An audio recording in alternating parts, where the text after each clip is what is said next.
When you are importing the footage from one position, remember you cannot shift the footage from here to there.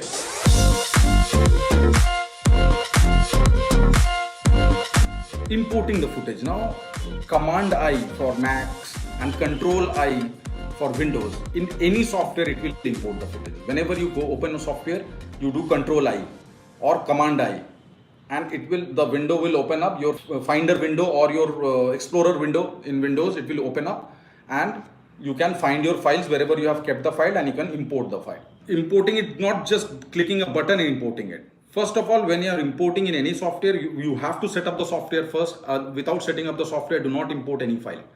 Now, when you are importing the file, the software will read the file first, so stop now. In Adobe Premiere, you can see a bar in the right corner stating conforming. So stop, let it conform, then only you touch the footage. In FCP, there will be a wheel at the top which will be rotating. So let it rotate, let it stop, let it complete full cycle, and then only you start touching the softwares.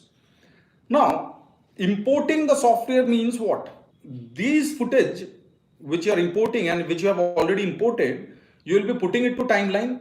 We will be cutting it, we will be changing its properties, we will be coloring it, we will change the sound, we will change many things. So when we are changing all those things on the timeline, you will see that the video clip that is kept in your hard disk or hard drive, that doesn't change. You put color, you cut it, that remains intact. Why it remains intact? We have imported the footage, we are changing it. Why it is becoming impact? Importing doesn't mean copying.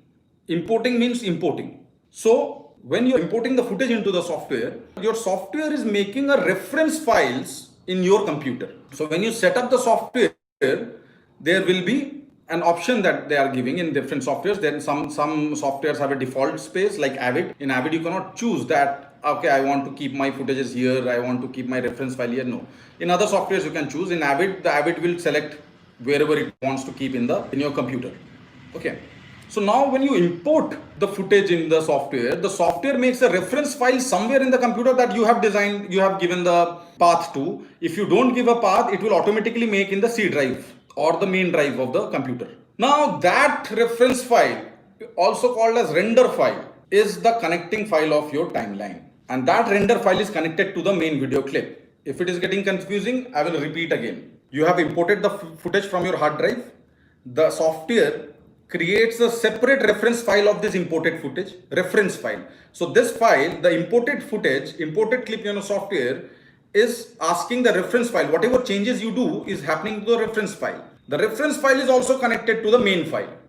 If you delete the main file or if you remove the main file from the hard disk, all these things will go away. So when you are starting to edit, when you are importing the footage from one position, remember you cannot shift the footage from here to there, from one drive to another drive, one folder to another folder. Otherwise, your whole software will give a message called media offline. Whatever footages you have shifted, those clips will come media offline. And whenever you get media offline, many editors get confused. What is this media offline? Media offline means your footage has gone. Either it is deleted or it is removed from the place where the software is connecting it. FCP Final Cut Pro 10, now it has dropped, in the latest update, it has dropped the name 10.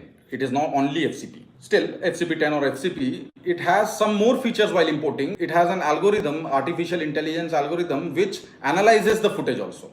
If there are some sound issues or some color issues, it can optimize the footage also for the software. I advise not to do all those things because the algorithm can do anything. Rather than doing with the algorithm, we can ourselves do in the software and we can have full control over that. But it can do, and some simpler videos in future will use, and now also many people use those things. FCP also automatically converts file formats, as I told you yesterday. MP3 it converts into WAV. MP4 it converts into ProRes, whatever MP4 or whatever AVI you put, it will convert into ProRes, and it optimizes the footage to work properly in the timeline. Now Adobe Premiere, Blackmagic Resolve, they will be also bringing the same features also into that. So you have imported the footage, and while you have imported, and whenever you do any changes in that footage, it will ask again and again to render it. The software will ask you to render the footage. Render means reconnecting it with the reference file that you are made.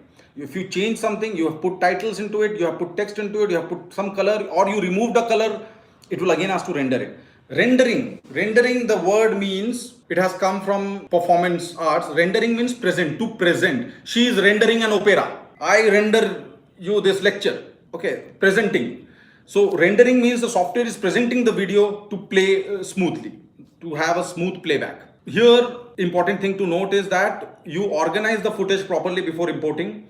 Do not use any plugins or any artificial intelligence to automatically correct your footage. There is nothing to correct. You can correct everything manually, and you should, a professional editor should correct everything manually. No, do not depend on the artificial algorithm. They are not powerful yet. Also, important to know for a professional editors that a reference file is created somewhere in the computer. So sometimes you have older projects, you have come to a new project and your computer is slow and you cannot understand why it is slow. And you do not know why so much of space has been covered in my C drive or wherever. If the project has been gone, you take a backup of the project file in the sense the software file, not the video file. You take a backup of the project file and you delete all those reference files that or render files, reference files or render files, whatever, same thing, that the software itself has created in your computer.